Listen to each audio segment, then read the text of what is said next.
Recently, a couple of days back, you must have heard in the news about this Black Sea grain agreement. So what is this agreement all about? Why was it so important? And why Russia cancelled the agreement? I'll keep this video short and brief and try to explain this whole issue in plain, simple layman's term. So first, let's understand what this Black Sea grain agreement is. From the term, you can understand that there must be some agreement regarding food grains in the Black Sea region. Now, where is the Black Sea? Let me show you on the map. If you look at the Black Sea region, three major countries share the majority of the Black Sea coastline. It is Turkey, then Russia, and then we have Ukraine. Now, food grains are not grown in the Black Sea, right? So naturally, we are talking about seaports that control the export of food grains. And more specifically, we are talking about Ukraine's seaport in the Black Sea, which is Odessa. Now, let me tell you a few points about this seaport. Odessa is the largest seaport in Ukraine and one of the largest ports in the Black Sea basin. It is the only port in Ukraine capable of accepting Panamax class vessels. Panamax vessel is the largest size vessel that can transit the Panama Canal. This port is also one of the largest passenger terminals in the Black Sea basin. And the most important thing about this seaport is that it has many oil and gas terminals as well as grain silos, basically agriculture storage facilities. Now this is what makes this particular seaport a major export point for Ukrainian grain, steel and other commodities. Now that you have gained some idea about this seaport, as you know, currently this seaport is not fully functioning since last year 2022 when Russia-Ukraine war started. And then Russia also has a strong control of the Black Sea. Russia has laid mines in the Black Sea so that there is no import or export activity in the Ukrainian seaport. Now let me explain the Black Sea Grain Agreement. The Black Sea Grain Agreement was a deal between Russia, Ukraine, Turkey and the United Nations that allowed for the safe export of grain from Ukraine's Odessa seaport, which is in the Black Sea. Now this agreement took place last year on July 2022 when Russia gained control of the Ukrainian seaport and blocked all kinds of imports and seaports. The purpose of this agreement was to create a safe corridor for grain ships to travel from Ukraine's Odessa seaport to international waters. And how will the ships navigate into international water? They will have to pass through Istanbul and Bosporus Strait and then enter the Sea of Marmara. After that, they will again have to navigate through Dardanelles Strait to the Aegean Sea and then the Mediterranean Sea. That is the reason even Turkey is part of this agreement. As per the agreement, Turkey was also given the responsibility of inspecting the ships when it passes through the shipping lane to ensure that the ships were not carrying any weapons. The agreement also included a ceasefire agreement between Russia and Ukraine in the areas around the Odessa seaports. Now the question is, why was this agreement so important? The Black Sea Grain Agreement was a major breakthrough in the efforts to supply food grains to the international market so that there could be some relief in the global food crisis, which was caused by Russia-Ukraine war. This war or conflict disrupted Ukraine's grain exports and not only Ukraine's exports, even Russian exports, which ultimately led to a sharp increase in food prices around the world. Now this agreement would make sure that there is no hindrance or obstacle in exporting millions tons of grain from Ukraine. Let me also tell you what grains we are talking about. The grains were primarily corn and wheat, which are also two of Ukraine's major exports. So under this agreement, Ukraine was allowed to export 5 million tons of grain per month through the seaports of Odessa, Kornomorsk and Pivdanie. So in a nutshell, if I have to summarize the objective behind this agreement, the purpose of the Black Sea Grain Agreement was to tackle the worldwide food crisis by making all the important parties involved, that is Russia, Ukraine and Turkey, come to a collective understanding through a United Nations brokered agreement. Another important aspect of this agreement was the recognition that even in the face of a major war between two countries, paths and solutions can be found whenever the focus is on humanity.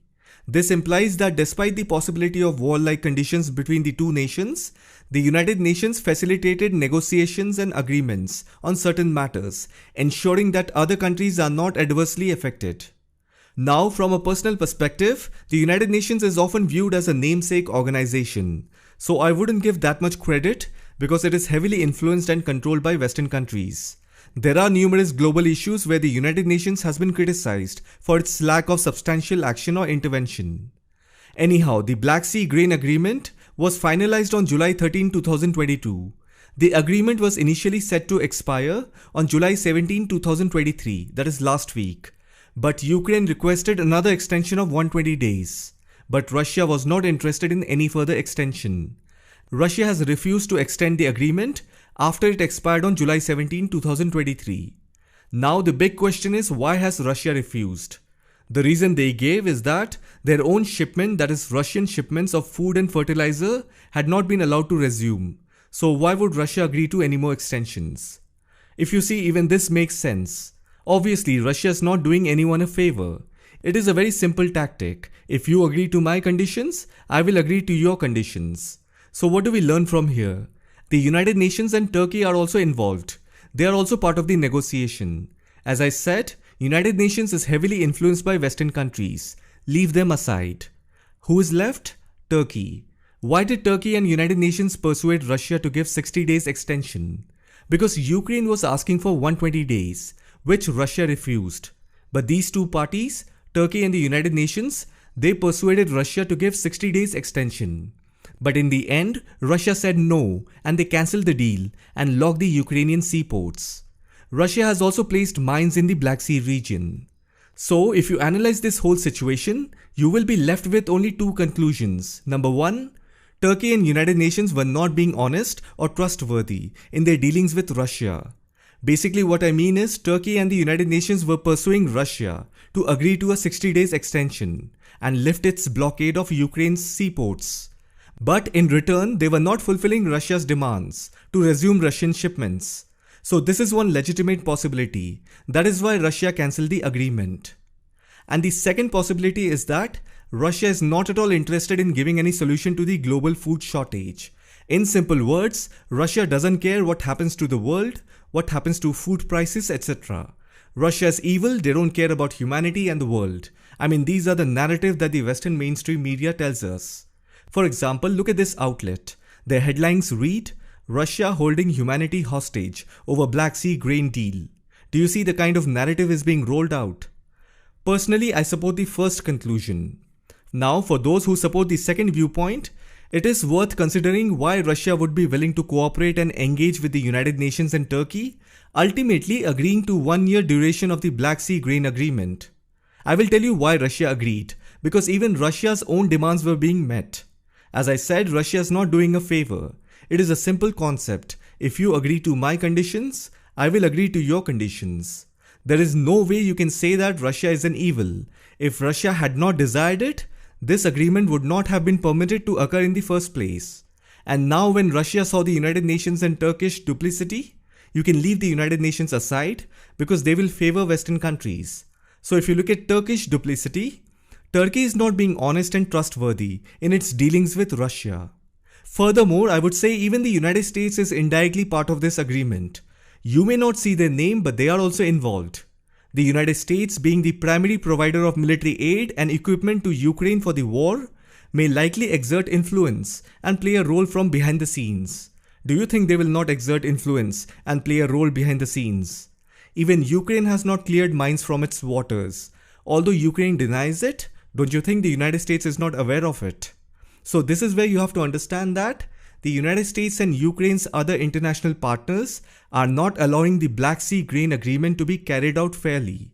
Even Russia has demands. Even they want to export some agricultural products and keep the economy running.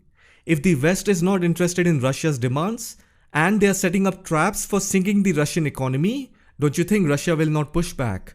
That is the reason Russia has cancelled and withdrawn from the agreement and has said it is meaningless.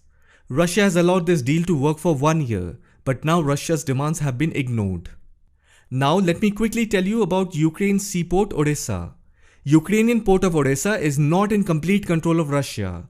The port is still under Ukrainian control, but it has been blockaded by the Russian Navy since the start of the war in February 2022. And now Russia has again blocked it.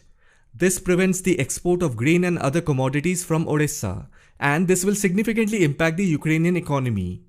Now the question is, what will Ukraine do with the food grains? Well, obviously what Ukraine will do is store the grain in silos and other facilities around the country. And then there are a few options. What Ukraine can do is they can try to export it through other routes, such as by rail or road. However, this is also a difficult and expensive option, and it is not clear how much grain can be exported this way. Another option is to use the grain for domestic consumption. However, this would mean that Ukraine would have to reduce its exports of other commodities, and this will lead to higher food prices in Ukraine and other countries. A third option is to donate the grain to countries that are in need. Now, this would be a humanitarian gesture, but it would also mean that Ukraine will not generate any revenue from the sale of the grain. The final option is to simply allow the grains to spoil. This would be a waste of resources, but it would also mean that Ukraine would not have to worry about storing the grain or finding a way to export it. There will also be no cost associated with storing and transporting.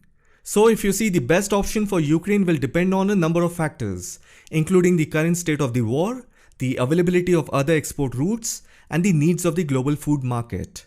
But one thing is for sure, food prices in the global market are going to rise in the coming weeks or months.